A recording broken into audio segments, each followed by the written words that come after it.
Hi friends, good morning ಎಲ್ಲರಿಗೂ. ನಾನು Hemanth Kumar, Hemu creations KA10 YouTube channel ಮತ್ತು ಇನ್ಸ್ಟಾಗ್ರಾಮ್ ಪೇಜಿಂದ.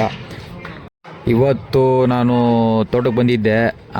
ಗಾಡಿ ಸ್ವಲ್ಪ ಗಲೀಜಾಗಿತ್ತು, ಅದಕ್ಕೆ ಕ್ಲೀನಾಗಿ ಗಾಡಿನೆಲ್ಲ ತೊಳ್ಕೊಂಡು ಏನಕ್ಕಪ್ಪ ಗಾಡಿ ತೊಳಿತಾ ಇದ್ದೀನಿ ಅಂತಂದರೆ, ಇವತ್ತು ನಾನು ಸುತ್ತೂರಿಗೆ ಹೋಗ್ತಾ ಇದ್ದೀನಿ.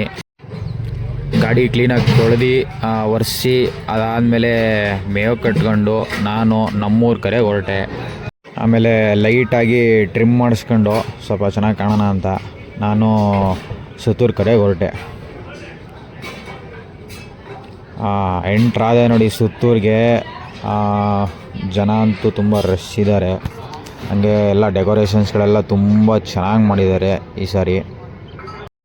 ಬಂದು ಅಲ್ಲಿ ಎಕ್ಸಿಬಿಷನಲ್ಲಿ ಊಟದ ಕೌಂಟ್ರಲ್ಲಿ ನಮ್ಮ ಜೂನಿಯರ್ಸ್ ಇದ್ದಾರೆ. ಹಾಗೆ ಅಲ್ಲೆಲ್ಲ ಬ್ಯಾಗಿಟ್ಟು ಕೃಷಿ ಮೇಳನ ನೋಡಿಕೊಂಡು ನೈಟು ಪ್ರಸಾದ ಊಟ ಮಾಡ್ಕೊಂಡು ಮತ್ತು ಎಕ್ಸಿಬಿಷನಲ್ಲಿ ನಮ್ಮ ದೇಶಿ ತಳಿಗಳ ದನಗಳನ್ನ ನೋಡಿಕೊಂಡು ನನ್ನ ಇವತ್ತಿನ ವ್ಲಾಗ್ನ ಮುಗಿಸ್ತಾ ಇದ್ದೀನಿ. Thank you. Keep watching Hemu creations KA10.